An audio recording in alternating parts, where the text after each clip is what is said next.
感谢天人师德，感谢老群人谦老大德，感谢各位点燃师慈悲，感谢各位全前的诚心。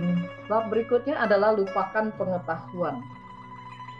Manusia di hidup di dunia ini memang harus belajar ya, karena Laumu saja mengutus 10 Buddha ke dunia ini untuk mengajarkan bermacam hal. Misalnya bagaimana membuat pakaian, bagaimana bercocok tanam, bagaimana berdagang, bagaimana membangun rumah, dan lain sebagainya. Confucius beliau pun datang dan mengajarkan tentang bagaimana pengaruhnya musik dan sastra bagi kehidupan manusia. Nah, jadi sebenarnya belajar itu penting, bukannya tidak penting. Belajar itu karena kita sudah jadi manusia, tubuh kita ini adalah tubuh manusia, di mana kita tubuh, kesadaran dan roh kita ini sudah merupakan trinitas ya, 3 kapasitas yang ada di badan kita ini. Jadi kalau terlahir sebagai manusia kita nggak punya pengetahuan pun di dunia ini kita tidak akan bisa menjalankan kehidupan dengan layak, dengan baik dan benar. Pengetahuan itu ada pengetahuan luar, ada pengetahuan dalam. Pengetahuan luar adalah harus dicari adalah pengetahuan yang bermanfaat bagi diri kita. Tapi jangan belajar pengetahuan yang tidak bermanfaat. Kalau pengetahuan yang tidak bermanfaat itu sesungguhnya hanya akan menyesatkan diri kita. Pengetahuan yang bermanfaatlah sesungguhnya yang bisa memberikan kita kapasitas. Pengetahuan luar itu bagaimana cara belajarnya? Dalam kitab Lun, Confucius beliau mengatakan, belajar dan selalu dilatih. Tidakkah itu menyenangkan? Teman-teman yang datang dari jauh, tidakkah itu membahagiakan? Sekalipun orang lain tidak mengerti tetapi tidak marah, bukankah itu orang suci? Yang dimaksud dengan belajar oleh Confucius beliau adalah kalau kita tahu sesuatu dan sesuatu itu baik, maka kita harus melakukannya. Bukannya kita belajar untuk kemudian kita pamerkan, kita sombong, hanya bisa ngomong di mulut, hanya bisa diucapkan di mulut, tetapi tidak bisa dipraktekkan. Kalau belajar tidak dilatih, itu namanya hanya menumpuk kebodohan. Dan itu tidak menyenangkan. Kalau belajar dilatih, kita praktekkan, itu sangat menyenangkan karena kita akan mendapatkan manfaatnya. Karena kita akan terarah hidup kita. Itu seperti apa? Teman-teman yang datang dari jauh, yang lama kita nggak ketemu, yang kita kangen sama dia, itu pasti membahagiakan kita melihatnya, bertemunya. Lalu dikatakan, sekalipun orang lain tidak mengerti, ya tidak apa-apa, karena ketika seseorang sudah sampai kepada kapasitas sejatinya, dia belajar dan dia melaksanakan, dia pasti berbeda dengan orang-orang lain. Kalau dia berbeda dengan orang-orang lain, dia punya keluhuran, dia punya kapasitas, dia punya kepintaran, tentunya orang lain itu ada yang iri, ada yang senang, ada yang tidak senang, macam-macam. Karenanya itu kalau seseorang sudah berkapasitas, dia tidak marah walaupun dia dikritik, dia tidak marah walaupun dia dipuji, dia tidak sombong, maka orang itu boleh dikatakan oleh Confucius beliau adalah orang suci. Kitab suci begitu banyak diajarkan kepada kita. Semua itu tujuannya adalah untuk mengembalikan kapasitas sejati kita. Tetapi umumnya manusia salah arah. Yang dipelajari pun kadang-kadang pelajari sesuatu pun baik di luar ataupun di dalam dirinya itu salah arah. Kita masuk ke chapter ini. Tujuan belajar bertambahnya informasi. Manusia datang ke dunia ini pada waktu kita bayi, kita itu sangat bahagia sekali ketika kita masih bayi. Bayi itu masih menggunakan kapasitas sejatinya. Karenanya itu anak bayi itu dia cukup satu mainan, dia sudah puas. Karena itu anak bayi itu kita bercerita kepada dia, dia selalu mau cerita yang sama diulang-ulang. Biarpun sudah ulang 100 kali pun, dengar 101 kali pun dia akan ketawa, dia akan senang. Tetapi kita kalau cerita yang baru lagi belum tentu dia mau. Dia hanya begitu polosnya, tidak banyak keinginan. Tetapi ketika anak itu sudah dewasa, sudah mulai jadi anak, bukan lagi bayi, lingkungan merubah dia. Pendidikan di luar dari diri dia sangat penting. Ada yang baik, ada yang tidak baik. Ada anak yang dari kecil sampai besar karena orang tuanya adalah orang yang bijak, membinanya baik, lingkungannya baik, maka dia mindful. Jadi dia sangat tentram. Dia cingcisennya pun terolah dengan baik. Dia pintar, dia tenang, dia berkapasitas. Ada juga yang seperti itu. Tetapi kebanyakan anak-anak, apalagi pada masa ini sekarang, terpengaruh kepada teknologi, terpengaruh kepada perilaku orang tua, cara didik yang salah, lingkungan sekolah, dan lain sebagainya. Sehingga mereka belajar apa? Mereka belajar menguatkan 5 skandanya. Yaitu apa? Ya, terikat kepada bentuk. Misalnya ini saya suka, itu saya tidak suka. Ini ayah saya, ini ibu saya. Sehingga timbullah sifat duniawinya, sifat lingkungannya, yaitu apa? Bisa marah, bisa kecewa, bisa sedih, bisa takut, ya. Kemudian bisa mengasingkan diri, bisa tidak paham dan ngeblank. Jadi anak-anak menjadi hidup di dalam lingkungan yang terus memacu dia kepada surviving. Surviving itu harus menyelamatkan dirinya sendiri. Karena sebenarnya anak kecil itu menggunakan kapasitas kebudahannya untuk hidup. Dia harusnya tumbuh dengan kapasitas yang diberikan Laumu kepada dia. Tetapi karena orang tua tidak mengerti, memaksakan kehendak karena sistem pendidikan yang salah, memaksakan dia menggunakan otaknya berlebihan, sesungguhnya kita hanya akan merusak anak. Kita lihat saja manusia itu dari kecil itu pada usia 14 tahun itu masih ada pruning. Pruning itu pemangkasan di otak kita, peringkasan pertumbuhan otak. Jadi ketika usia 14 tahun itu masih ada pruning. Masih tetap sampai ke usia 16 tahun juga masih ada. Ketika usia 20 tahun, sebenarnya maksimalnya adalah 19 tahun, otak manusia itu sudah berhenti berkembang. Maka dikatakan sudah seperti plastik. Dia tidak akan berkembang lagi. Dan ketika anak itu, golden age-nya, masa keemasan anak-anak itu adalah pertumbuhan otak yang paling maksimal itu adalah dari usia 0 sampai ke 6 tahun. Kita lihat gambar yang di bawah, harusnya semuanya itu saraf-saraf di otaknya itu sistem di otaknya ini harusnya tumbuh dengan sangat bagus sekali.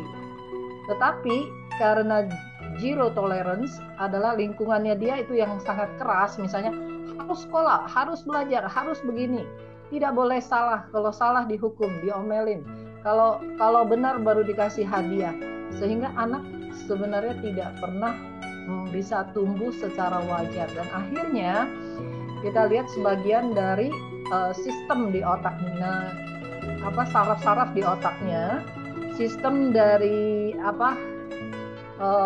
sistem pertumbuhan daripada otaknya itu dikatakan neuroscience-nya itu, neuroscience mengatakan bahwa itu mengalami kerusakan, sehingga sebagian itu mati, sebagian itu gagal untuk tumbuh dengan baik. Itu karena apa?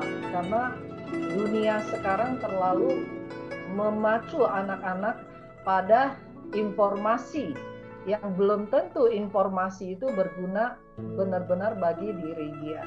Misalnya saja anak-anak sekarang ini, bayi saja sudah tiap hari bermain dengan YouTube. Dan kemudian sejak kecil anak-anak itu sudah tahu Instagram, sudah tahu untuk eksis, sudah tahu untuk berbicara di depan orang banyak yang sebenarnya nggak pernah dia ketemuin. Dan kemudian dia merasa bangga dan orang tua pun merasa bangga. Ini dinamakan apa? Ini dinamakan orang zaman sekarang itu belajar keluar. Kalau kita belajar keluar, itu artinya apa? Kita harus menggunakan otak kita. Terus-terusan melihat, misalnya kita lihat anak-anak itu lihat handphone, ya, dia terus melihat, terus gunakan otaknya mengingat, melihat, mengingat, membuang, dan mengingat dan membuang. Sebenarnya hanya seperti itu. Sebenarnya semua informasi yang kita lihat pun di YouTube kah, di manakah, belum tentu kita ingat. Setiap hari kita lihat begitu banyak, belum tentu kita ingat. Apalagi anak-anak tuh menggunakannya untuk bermain game dan lain sebagainya, itu sebenarnya merusak otaknya, sangat-sangat merusak sekali. Belum lagi yang begadang, belum lagi yang akhirnya besokannya harus menghadapi kemarahan orang tua, kekecewaan orang tua, kesalahan hidupnya yang akhirnya dia stres, maka itu dinamakan anak itu akan kehilangan kapasitasnya. Harusnya anak-anak itu belajar dari kesalahan. Dibiarkan belajar dari kesalahan. Orang tua hanya menemani dan mengarahkan supaya tidak melakukan kesalahan. Kalaupun ada resikonya, anak-anak diajarkan untuk bertanggung jawab kepada kesalahan yang dia lakukan. Maka pertumbuhan dari sennya dia tidak akan terganggu. Pertumbuhan dari sennya dia, spirit dia tidak akan terganggu. Tujuan dari belajar itu jadinya adalah untuk informasi, untuk mendukung kita sebagai manusia. Tetapi ketika kita kembali untuk tahu, maka semua itu harus berkurang. Mengapa? Ketika kita kecil sampai kita belajar, kita besar, kita belajar yang namanya Shinu, Aile, Kanzen, Shi. Kita belajar itu dari anak-anak. 5 skanda. Anak-anak sudah bisa ya saling, kalau lagi senang, tapi kalau orang tuanya benar, ngajarinnya nggak apa-apa. Kalau orang tuanya terlalu memanjakan, maka apapun dibolehkan. Maka kalau dia tidak mendapatkan, maka dia akan marah. Kalau dia dipaksa segala sesuatu, dia akan dendam di dalam dirinya. Jadi Shinu, Aile, apa yang dia sukai harus dia dapatkan. Apa yang dia benci, dia tidak akan mau melakukannya. Dari lingkungan yang kurang memahami, orang tua yang kurang memahami, membuat anak menjadi menggila dalam 5 skandanya. Karena itu sekarang kesulitan orang tua pada masa modern sekarang ini adalah anak-anak yang berperangai buruk. Anak-anak yang stres. Nah, stres sekarang bukan hanya dari usia anak-anak ya, dari usia kanak-kanak. Usia 3 sampai 7 tahun itu rata-rata sudah bisa stres anak-anak sekarang. Dan sudah banyak sekali gangguan. Belum lagi datang karena gangguan yang merupakan efek dari kehamilan orang tua yang terlalu menggunakan teknologi. Karena ini adalah zaman yin. Gak mudah bagi kita terlahir pada masa sekarang ini, dan lebih tidak mudah lagi bagi generasi berikutnya. Oleh sebab itu kembali kepada Tao akan berkurang dan terus berkurang. Apa yang dimaksud dengan kembali kepada Tao itu akan berkurang? Karena segala sesuatu yang tidak harus ada pada diri sejati kita tentunya harus dihilangkan. Karena sesuatu yang tidak ada pada diri sejati kita kalau tidak dihilangkan, itu berarti kapasitas kita nggak bisa keluar. Kita umpamakan seperti satu piring yang sangat bagus penuh dengan bunga ukiran yang sangat bagus, ya, ketika ditaruh buah-buahan di atasnya, tentunya bunga yang bagus ini akan ketutupan, tidak akan kelihatan.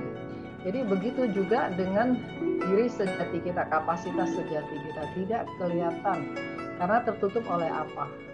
Tertutup oleh 5 skanda, tertutup oleh hati hayal, tertutup oleh keyakinan kita kepada diri yang tidak sejati, aku yang tidak sejati, tertutup oleh kepintaran kita, tertutup oleh bentuk-bentuk karma 60.000 tahun kita, sehingga tidak bisa keluar.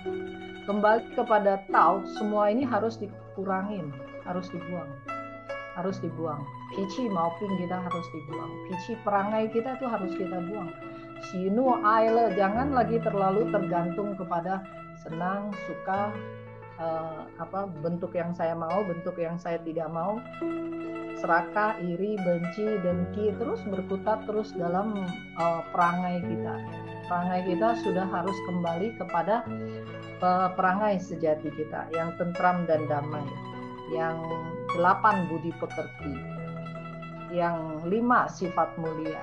Kembali kepada yang sejati, bukan yang palsu. Yang palsu ini tidak akan berkapasitas. Karenanya itu para bijaksana sekalian, minggu lalu Hoshi ada dengar Su Changse mengatakan, bertanya kepada kita bahwa minggu kemarin Chiang Changse bercerita tentang bab berapa. Kita tak ada yang jawab atau tidak, tapi Su Changse mengatakan, Chiang Changse sedih kalau kita nggak ingat. Tiba-tiba Hoshi yang duduk di situ, Hoshi berpikir, Hoshi sendiri saja tidak ingat kemarin itu pelajaran apa. Karena hanya kalau Su Changse pasti ingat, karena Su Changse orangnya pintar otaknya, mungkin Hoshi tidak terlalu pintar. Tetapi kemudian Hoshi merenungkan ketika kita tidak ingat, kita mendengarkan cenli itu kita tidak ingat, itu tidak apa-apa. Karena yang penting adalah kita paham. Itu ada satu umat kita, Meli Chie, dia pagi-pagi telepon Hoshi, dia bilang, Chiang Changse, saya merasa senang sekali sekarang ini, cici saya bilang sama saya berubah, katanya, saya berubah. Kemudian dia tanya, kok bisa kamu berubah? Ya karena saya ikut kelas Tao Te Ching, katanya. Tapi sebenarnya itu pun berubah karena bukan hanya ikut kelas, tetapi dirinya sendiri punya kapasitas untuk berubah. Kemudian ada juga yang mengatakan, oh iya, suami saya berubah. Dia berubah lebih bagus daripada saya siutaunya. Saya masih banyak kesalahan, saya sedang memperbaiki diri saya. Saya masih banyak kekurangan, saya terus menghilangkan kekurangan saya. Dan juga mengatakan bahwa iya, saya sekarang baru tahu ya, kalau saya terus-terusan begini, maka saya menyusahkan diri saya. Sehingga berkurang, bukan bertambah, berkurang. Semuanya akan berkurang. Sehingga sama seperti ketika Buddha setelah bertahun-tahun pergi membina diri dan pulang, saudara sepupunya bertanya, apa yang kakak dapat selama ini? Buddha menjawab, tidak mendapatkan apapun. Bahkan saya menghilangkan, berkurang banyak hal. Kurang apa?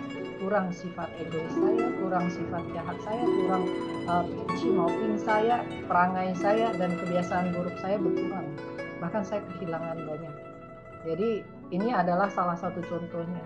Ketika kita kembali ke Tao, kita tidak akan tahu kalau kita sudah berubah. Tapi orang di sekeliling kita pasti tahu kita berubah. Pertama yang kelihatan dari mana? Yang kelihatan adalah dari wajah kita. Seseorang yang Xiu Tao, Qing Qi sebenarnya terjaga, maka mukanya itu, yang pria akan makin ganteng, yang wanita itu akan makin cantik. Kalau dilihat pun makin terang. Jadi pernah ada orang, dia sudah Xiu Tao, dia cerita dengan Hoshi ya, dia sudah Xiu Tao, dia jalan keluar, ada yang tanya sama dia, kamu pakai kosmetik apa ya, muka kamu kok cerah banget, muka kamu kok terang banget, katanya. Nah, dia mengatakan bahwa kamu pasti pakai kosmetik yang mahal sekali. Dia bilang enggak, saya enggak pakai kosmetik apapun. Lalu ada lagi yang mengatakan bahwa kok kamu sekarang ini muka kamu terang banget ya, katanya. Kamu ini kenapa, kamu melatih apa karena kamu meditasi, apa kamu melakukan hal apa? Dia mengatakan juga tidak. Bahkan ketika kita berubah pun kita tidak tahu. Tapi orang sekeliling kita tahu. Kita hanya tahu bahwa hidup kita menjadi lebih nyaman, hidup kita menjadi lebih baik. Karenanya itu manfaat yang didapat tidak terhingga.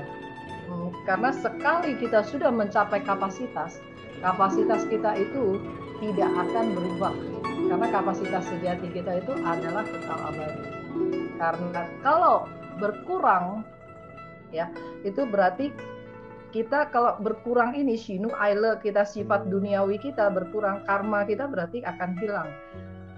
Pelan-pelan bawah sadar kita pun bersih.